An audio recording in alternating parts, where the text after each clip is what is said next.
Thank you. Welcome back to the show. The Atomic Cafe is an unusual documentary created entirely from propaganda film and newsreels of the 1940s and 50s, which tried to reassure the public and the military that the A-bomb, the atomic bomb, was something we could all survive with comparative safety.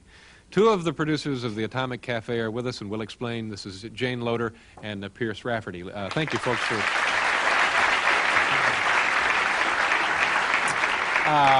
is this fairly accurate, the introduction? The film is composed of propaganda film, right? Yes. And this was the mission to convince everybody that if one went off in the garage, no problem. That's basically right. Yeah. How did you get interested in this project?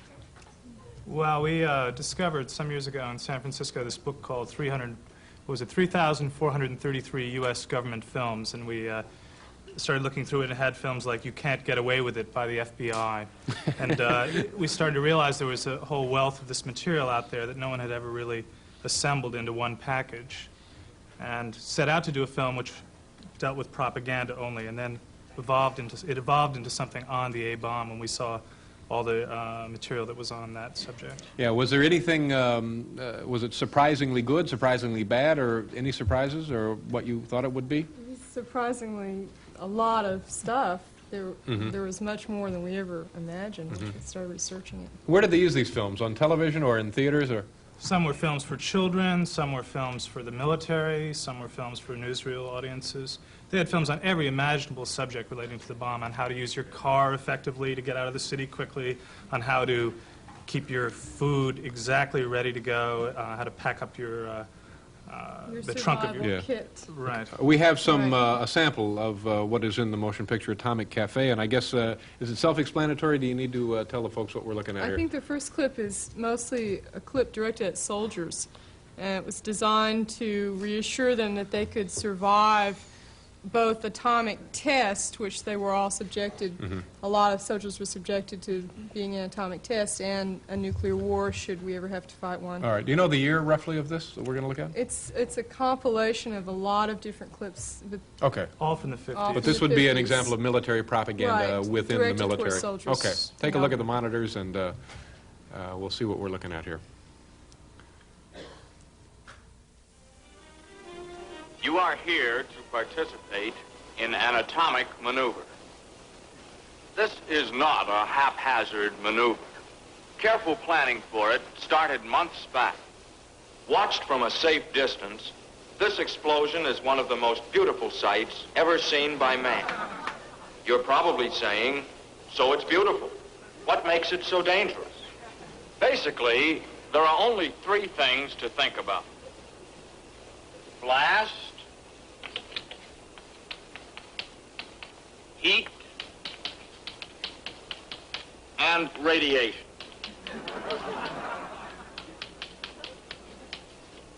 Radiation, this is the one new effect obtained by the use of an atomic weapon. Truthfully, it's the least important of the three effects as far as the soldier on the ground is concerned. The radiation level may be high, but if you follow orders, you'll be moved out in time to avoid sickness.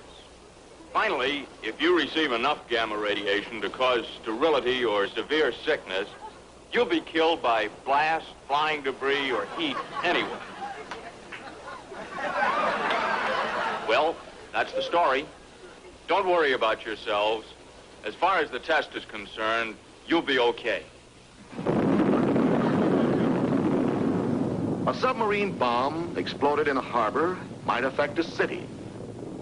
The affected area would be a poor picnic site, but might be entered briefly or passed through quickly with a varying degree of risk. Risk is something the military doesn't have a corner on. Occupational hazards are accepted in a matter-of-fact manner in civilian life. Risk is part of the pattern of daily routine.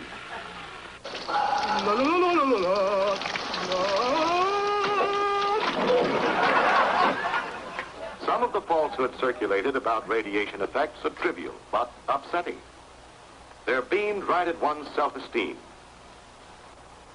And will eventually result in a race of bald-headed people. Just imagine it. Imagine yourself with no hair. They'll call you old skinhead. old chrome dome. And that's not all radioactivity will do. It will... Enough exposure to radiation will cause loss of hair.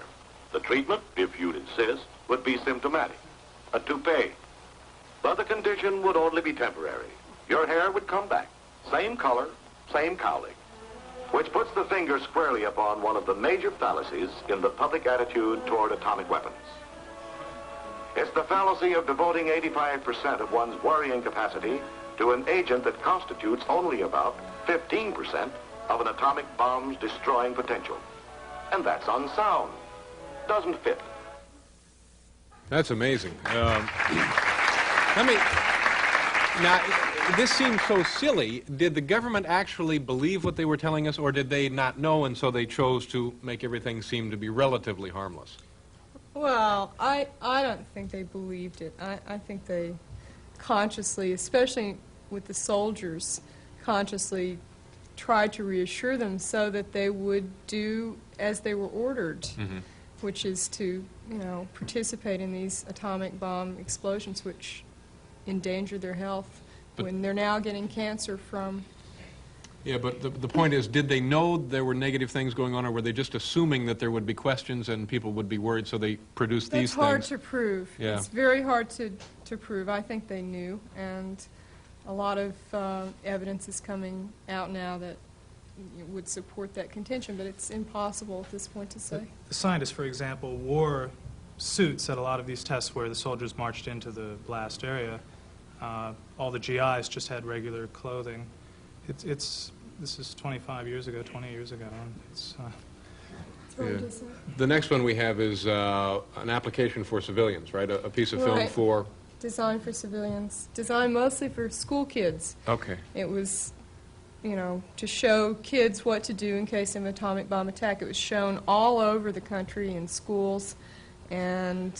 Yeah, some people on our this is what staff kids actually were remember going supposed to through these drills that you'll see here. Right. And This is edited from a lot of different films. Okay. It's not one film. another scene from Atomic Cafe. Diddle-dum-dum, diddle-dum-dum. There was a turtle by the name of Bert, and Bert the turtle was very alert. When danger threatened him, he never got hurt. He knew just what to do.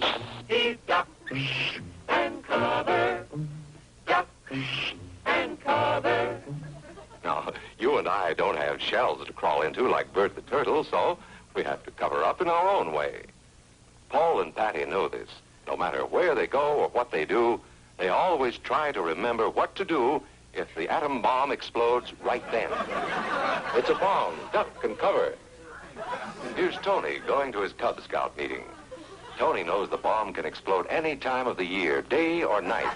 Duck and cover. Attaboy, Tony. That flash means act fast. Sundays, holidays, vacation time, we must be ready every day, all the time, to do the right thing if the atomic bomb explodes. Duck and cover. That's the first thing to do.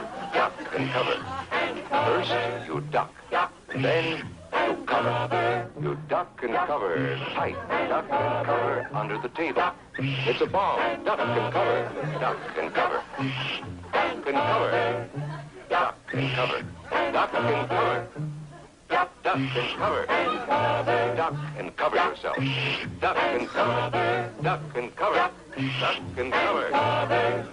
He did what we all must learn to do. You And you, And you, and you, you and you, and you, and you, you and you, and you, and you, you and you, and you, and you.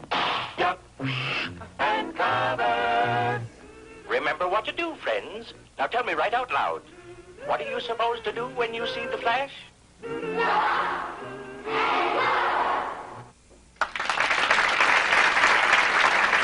Very strange. Jayne Loder and Pierce Rafferty. The motion picture is called Atomic Cafe, and it opens March 17th at the Film Forum here in New York City and in Los Angeles at, March 27th at at Filmex. Thank you very much. Terribly fascinating. We'll be right back with Gloria Steinem.